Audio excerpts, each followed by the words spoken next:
अस्सलाम वालेकुम स्टूडेंट्स। आज की क्लास में हम लास्ट क्लास या लास्ट लेक्चर में हमने जहाँ से छोड़ा था हम वहीं से कंटिन्यू करेंगे आगे। और थोड़ा सा मैं रिकैप दे दूँ कि लास्ट लेक्चर में हमने क्या किया था। अगर आपको याद हो, लास्ट लेक्चर में हम ग्रुप्स और टीम्स का हमने चैप्टर स्टार्ट किया था। इसकी ऑलरेडी एक वीडियो मैंने बना के अपने यूट्यूब चैनल पे डाली हुई है, और जिस वीडियो में बड़ी डिटेल के अंदर मैंने ये ग्रुप्स और टीम्स को क्लासिफाई किया है। और थोड़ा सा हम इसका रिवीजन या रिकैप करने के बाद हम मज़ीद आगे की तरफ जाएंगे। तो देखते हैं सबसे पहले हाउ ग्रुप्स आर क्लासिफाइड। तो आप ये देखें कि इसके अंदर जो है वो सबसे पहले स्क्रीन के ऊपर आप जो है वो ये देख लें कि हाउ ग्रुप्स आर क्लासिफाइड, कि हमारे पास बेसिकली दो ग्रुप्स हैं, एक फॉर्मल ग्रुप्स कहलाते हैं और एक इनफॉर्मल ग्रुप्स कहलाते हैं। ठीक है, तो अगर आप देखें कि फॉर्मल ग्रुप्स क्या हैं, फॉर्मल ग्रुप्स जो कि ऑफिशियली फॉर्मल तरीके से बना दिए जाते हैं। जैसे आपने अक्सर देखा होगा कि खुदा ना खास्ता कोई वाकया या सानिया हो जाता है तो गवर्नमेंट फ़ौरन ही से जो है वो एक मीटिंग या एक कमेटी बना देती है जिसको हम कहते हैं फॉर्मल ग्रुप। जैसे कि भाई एक मीटिंग बना दी, एक कमेटी बना दी जो अब उस वाक़ये की रिपोर्ट देगी, तो that is the formal group. ठीक है, एक होता है इनफॉर्मल ग्रुप। इनफॉर्मल ग्रुप वो होता है जो आपस में बन गया, जैसे दोस्तों का ग्रुप बन गया कि चलो यार आज खाने पे चलते हैं, या कोई भी आउटिंग का सीन बन गया। ठीक है, तो वो क्या होता है, इनफॉर्मल ग्रुप होता है। ये बात समझ आ रही है? ठीक है, ये अच्छा। फिर इंटरेस्ट ग्रुप और फ्रेंडशिप ग्रुप जैसे मैंने बताया वो सब आ गया फ्रेंडशिप में। ये स्लाइड हमने लास्ट लेक्चर में अगर आप देखें तो डिस्कस की थी, बस ऐसी रिवीजन के तौर पे मैंने आपको करवानी थी। ठीक है, अब देखें why do people form group, के लोग ग्रुप क्यों बनाते हैं। सबसे अहम चीज़ ये है, देखिए सबसे पहले कि हमें जब हम सोसाइटी में एग्जिस्ट करते हैं, खासकर अगर मैं पाकिस्तान के सिनेरियो में बात करूं तो यहाँ पे जो है सिक्योरिटी सबसे बड़ा मसला है, और इसमें जो है वो कोई दो राय नहीं है मेरे ख्याल से। एक वो बंदा जो कि स्टैंड अलोन होता है, ठीक है, ये अकेला होता है, वो खुद को इतना ज़्यादा सिक्योर महसूस नहीं करता। ख़ासकर ये पाकिस्तान, इंडिया, बांग्लादेश, इन ममालिक के अंदर आपको पता है कि क्राइम रेट कितना ज़्यादा है और सिक्योरिटी एक बहुत बड़ा कंसर्न है। और लेकिन अगर आप वेस्ट में देखें तो मैं अगर आपको मिसाल दूं तो लुक्समबर्ग एक दुनिया का अमीर तरीन मुल्कों में से एक मुल्क है, जो कि शायद जर्मनी से भी ज़्यादा लग्जरियस और महंगा तरीन मुल्क है और अमीर तरीन मुल्क है। वहाँ की जो इकोनॉमी है और वहाँ के जो लोग हैं वो घर खुला छोड़ के भी चले जाते हैं, तो वहाँ क्राइम रेट बड़ा कम है, नहीं होता। लुक्समबर्ग आप नेट के ऊपर सर्च करा लें, और ये जर्मनी से भी ज़्यादा रिच है, महंगा है, एक्सपेंसिव है, और यहाँ का जो लाइफ स्टाइल है वो जर्मनी से भी ज़्यादा है। लुक्समबर्ग यूरोप का एक बड़ा मशहूर मुल्क है। तो और दूसरी तरफ आप देखें कि हमारा जो अपने मुल्क का सिनेरियो है, जो मेरे ख्याल से आप लोग मुझसे ज़्यादा बेहतर जानते हैं, तो सिक्योरिटी एक बहुत बड़ा इशू है। तो एक बंदा जो अकेला है वो सिक्योरिटी इन खुद को इनसिक्योर महसूस करता है, तो कहता है यार मैं अकेला हूं, मैं कैसे सर्वाइव करूंगा, किसी ने मुझे स्नैच कर लिया वगैरह वगैरह, क्राइम रेट बहुत ज़्यादा है, तो ये सिक्योरिटी, तो इसलिए लोग क्या करते हैं, ग्रुप में आ जाते हैं, एफिलिएट कर लेते हैं।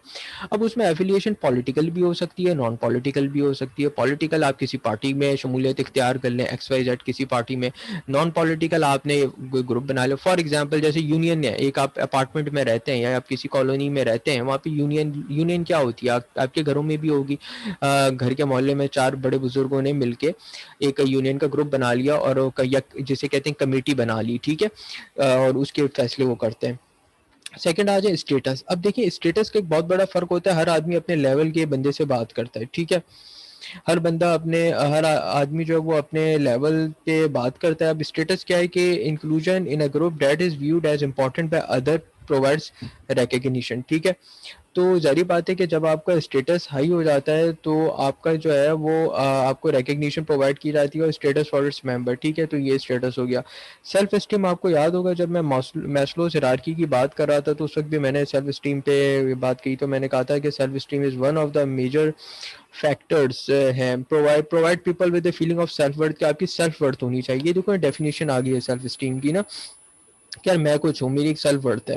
देखो एक आगा खां का डॉक्टर है, एक साउथ सिटी हॉस्पिटल का डॉक्टर है, या कोई लड़ से बाहर का डॉक्टर है, you can not compare him or with some other like government hospitals doctor. ठीक है, वो आप नहीं कर सकते।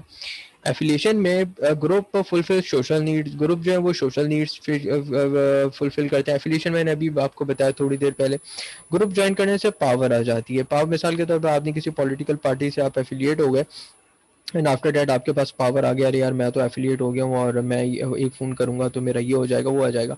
तो मैं इसे मुख्तसरन ये कहना चाह रहा हूँ कि यहाँ से यहाँ तक आप जितनी चीज़ें बेटा इस स्लाइड के ऊपर देख रहे हो सारी आपकी ज़िंदगी में अप्लाई हो रही हैं। मैं ये नहीं कह रहा कि अप्लाई होंगी, आप जो बाकी सब्जेक्ट्स पढ़ रहे हो वो अप्लाई होंगे, वक्त आने पे होंगे नहीं होंगे वो तभी पता चलेगा। लेकिन ये चीज़ें ऊपर से नीचे तक अप्लाई हो रही हैं, 100% हो रही हैं, 200% हो रही हैं, ठीक है।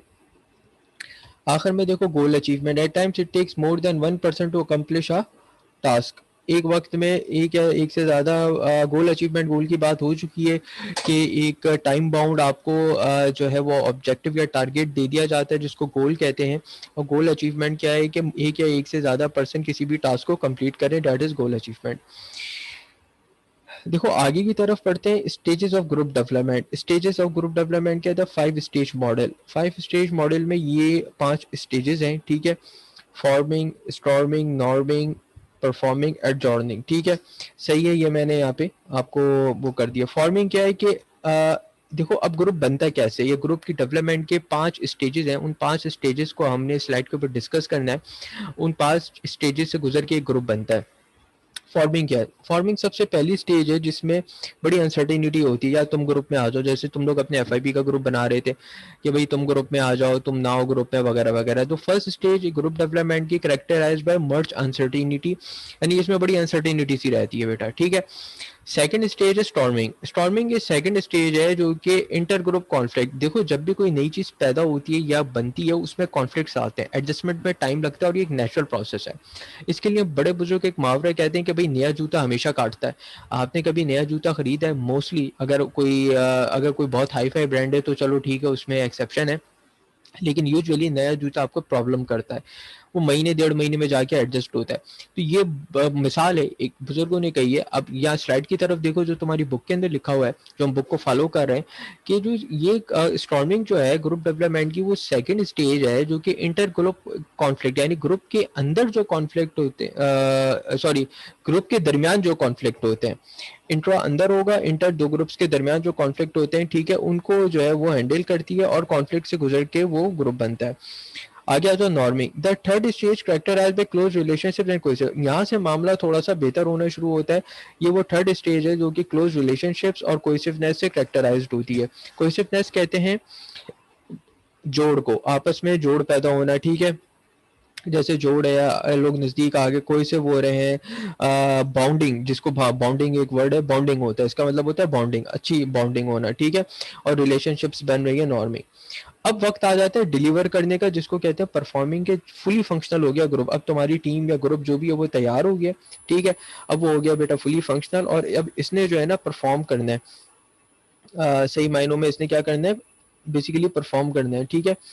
तो ये वाली चीज हो गई।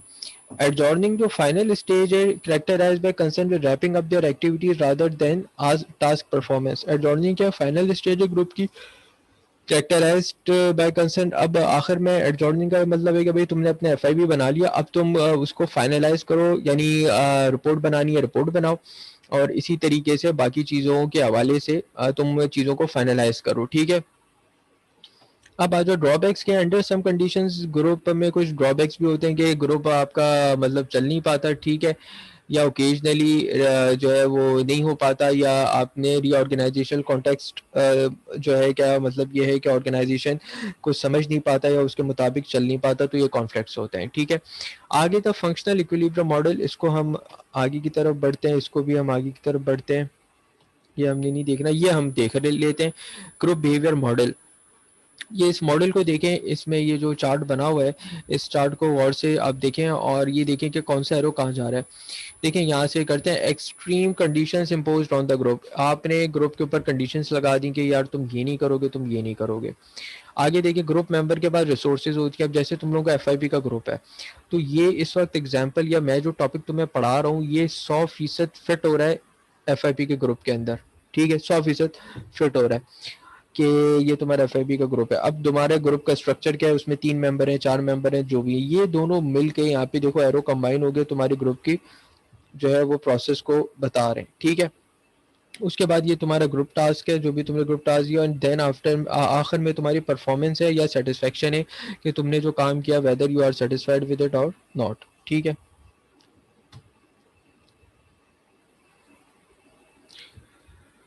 आगे देखो group behaviour model, external conditions imposed on the group. अब देखो एक तो ग्रुप है तुम्हारा, जैसे तुम्हारा एफआईपी का ग्रुप है या सीएसपी का जो भी है, तो एक तो तुम्हारे ग्रुप के अंदर जो है वो चीजें चल रही हैं, ठीक है।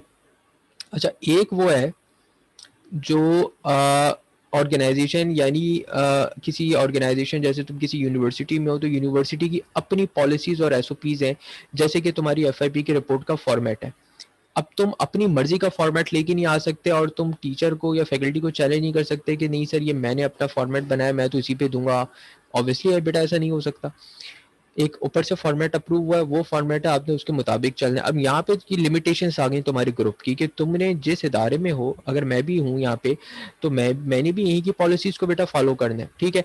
तो ये क्या ऑर्गेनाइजेशन स्ट्रेटजी, ये कहलाती है ऑर्गेनाइजेशन स्ट्रेटजी। स्ट्रेटजी को हमने इस कोर्स के बहुत ही शुरू में देखा था, ठीक है।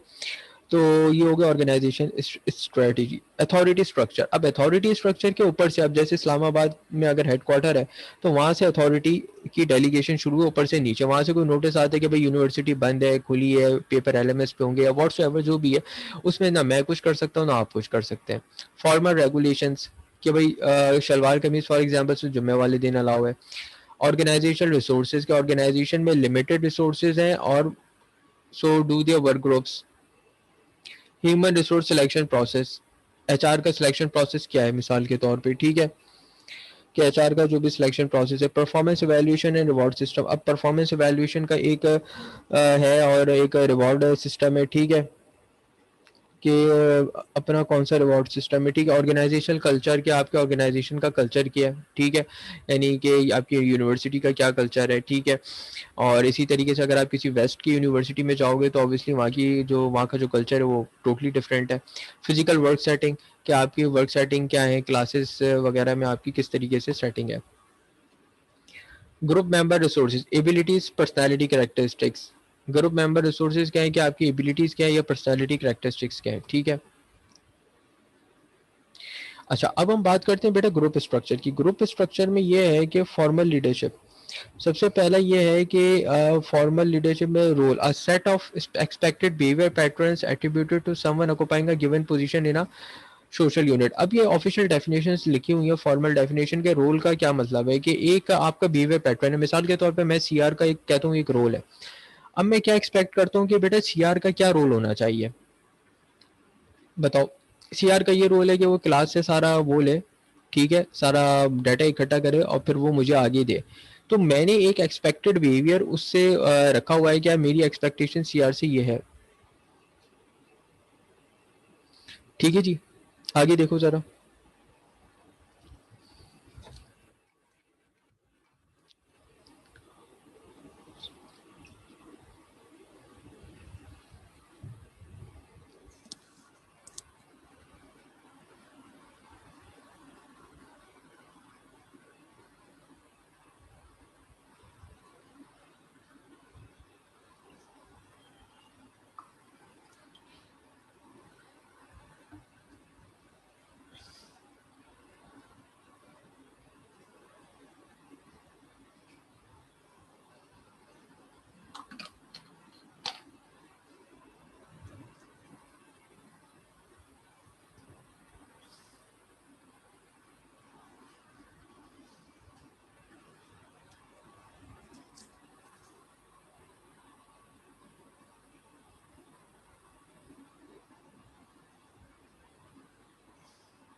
हाँ जी, रोल क्या है कि एक एक्सपेक्टेड बिहेवियर पैटर्न है जो कि ऑक्युपाई कर रहा है a given position in a social unit. Social unit क्या, आप एक सोसाइटी में हो, एक चार बंदों का एक ग्रुप बना हुआ है, वो एक सोशल यूनिट है, या कोई यूनियन काउंसिल बनी हुई है वो एक सोशल यूनिट है, वगैरह वगैरह, ठीक है। उसमें आपका एक रोल है। आगे क्या लिखा है देखो, नॉर्म्स। नॉर्म्स क्या होते हैं,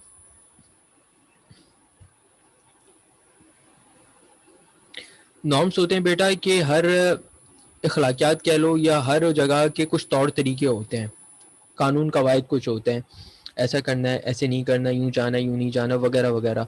तो वो acceptable standards of behaviour within a group data shared by groups member, ठीक है। Status, a socially defined position or rank to a group members by others. Status किसी तारुफ का मोहताज नहीं। साइज, 5 लोग होने चाहिए या 7 लोग आइडियली, जो बुक के अंदर लिखा हुआ है, ऑड नंबर्स होने चाहिए, ये बुक के अंदर लिखा हुआ है बेसिकली। एक और इम्पॉर्टेंट कॉन्सेप्ट है सोशल लोफिंग, इसकी डेफिनेशन आगे लिखी है, मैं समझा देता हूँ, ये इंपॉर्टेंट है सोशल लोफिंग, इसको समझ लो। क्या लिखा है? The tendency of individuals to expend less effort when working collectively than working individually. देखो ये बात आप समझते हो कि एक वो बंदा जो अकेला काम करे और एक वो सिचुएशन के वही बंदा ग्रुप में काम करे, किसका आउटपुट ज़्यादा होगा? जब वो ग्रुप में काम करेगा तब रिजल्ट अच्छा मिलेगा, आउटपुट ज़्यादा होगा जब वो ग्रुप के साथ काम करेगा। तो सोशल लूफिंग क्या है? टेंडेंसी, सलाहियत है किसी भी इंडिविजुअल की कि अगर वो अकेला काम करता है तो उसको ज़्यादा एफर्ट्स लगानी पड़ेगी, लेकिन अगर वो कलेक्टिवली काम करता है तो उसको लेस एफर्ट्स लगानी पड़ेगी। ठीक है, तो डैट इज यानी एक सोसाइटी के साथ काम करता है। Composition, group, demography. डेमोग्राफी का मतलब ये होता है बेटा कि आपका एरिया कौन सा है, आपकी एज कौन सी है, आपका जेंडर कौन सा है, ये सारी ये लिखा हुआ है सारा। ये चीज़ें डेमोग्राफिक को डिफाइन करती हैं। आपके ये डेमोग्राफिक एट्रीब्यूट होते हैं, आपके एज, सेक्स, एजुकेशनल लेवल क्या है। जैसे तमाम बी के स्टूडेंट्स जो है वो एक कैटेगरी में कर दो, तो ये मैंने डेमोग्राफिक कैटेगराइजेशन की है। ठीक है, सही है। कोहॉर्ट कहते हैं ग्रुप को, इंडिविजुअल हुआ is a part of group. ये जो वर्ड है यूजुअली म्यूजिक में इस्तेमाल होते हैं। म्यूजिशियन के आपने देखा होगा कि एक ग्रुप है जो वायलिन बजा रहा है, तो कोहॉर्ट कहेंगे उसको कि भाई ये पार्टिकुलर ग्रुप से वायलिन ही बजाएगा, कोई पियानो कोई दूसरा इंस्ट्रूमेंट प्ले नहीं करेगा, सिर्फ और सिर्फ क्या बजाएगा? वायलिन बजाएगा। तो वो पार्टिकुलर ग्रुप क्या है? कोहॉर्ट होता है। ठीक है, यूजुअली ये वर्ड वहाँ पे यूज होता है, तो यहाँ डेफिनेशन भी लिखी है, यानी कॉमन एट्रीब्यूट शेयर करा है। वायलिन बजाना कॉमन एट्रीब्यूट है, सबने शेयर किया, तो कोहॉर्ट है। कोहेसिवनेस, कोहेसिवनेस अभी बताया। बॉन्डिंग को कहते हैं degree to which group members are attracted to each other and are motivated to strength the group, यानी बॉन्डिंग के ग्रुप मेंबर आपस में अट्रैक्टेड रहे। देखो बेटा, कोई भी सिस्टम जब तक आपका गोल कॉमन नहीं होगा ना, कोई भी सिस्टम नहीं चल सकता। गोल का कॉमन होना बहुत जरूरी है, ये बात ध्यान में रखो। तो degree to which group members are attracted to each other, कि डिग्री के ग्रुप मेंबर्स आपस में अट्रैक्टेड हैं, ठीक है, और मोटिवेटेड है ग्रुप में स्टे होने के, सही है, तो वो आपका क्या होता है? अब होता है, कोहेसिवनेस होती है। ग्रुप स्ट्रक्चर्स की बेटा बात करते हैं तो roles requirement imposed by different group, role identity. अब रोल की आइडेंटिटी क्या है कि भाई सर्टेन एटीट्यूड्स हैं, बिहेवियर हैं कंसिस्टेंट विद अ रोल, के कुछ एटीट्यूड्स हैं, कुछ बिहेवियर हैं जो कि आपके रोल के साथ कंसिस्टेंट होने चाहिए। मिसाल के तौर पे अगर आप सीआर हो तो आपका जो एटीट्यूड या बिहेवियर है वो सीआर का ही होना चाहिए, सही है, यानी गैर जिम्मेदाराना ना हो। समझ लो।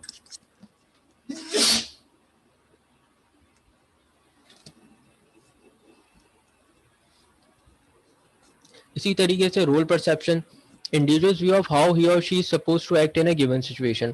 क्या अगर आपको एक सिचुएशन मिली, मिसाल के तौर पे आपका जो है वो कोई मसला हो गया, ठीक है, तो आपका जो है वो ये कोई अगर इशू हो गया, तो अब परसेप्शन क्या है कि आप कैसे उसमें क्या करोगे? रिएक्ट करोगे। ठीक है, वो रोल एक्सपेक्टेशन, क्या मुझे आपके रोल से क्या एक्सपेक्टेशन है, ठीक है, आपको क्या करना चाहिए? एक सीआर है कोई बंदा, ठीक है, या मुल्क का कोई प्राइम मिनिस्टर है, कोई किसी भी ओहदे पे फाइज है, उससे हमारी क्या एक्सपेक्टेशन है, ठीक है, वो role conflict, situation in which an individual is confronted by divergent role expectation.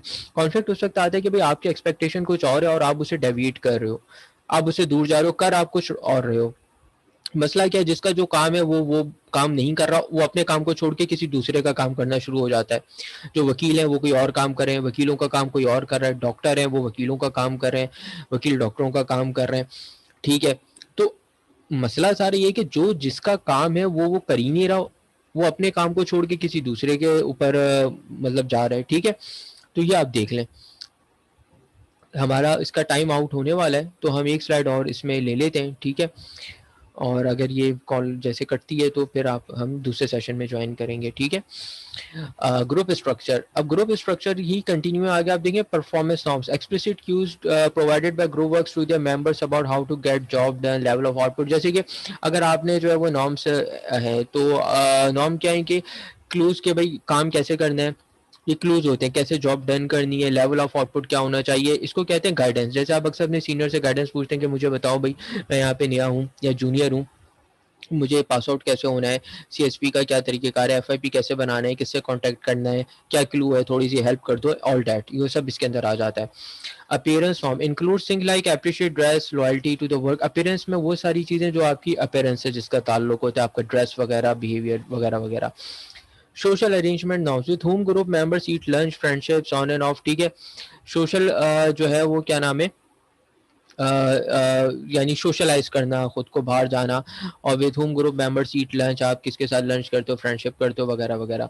Allocation of resource norms covers things like पे। अब एलोकेशन क्या है कि आपको आपके रोल की क्या पेमेंट की जा रही है, क्या असाइनमेंट क्या दिया जा रहा है, जॉब एलोकेशन क्या, उसमें इस्तेमाल होने वाले टूल्स क्या हैं वगैरह वगैरह, और ये सारी चीज़ें और लिखी हुई हैं, ठीक है।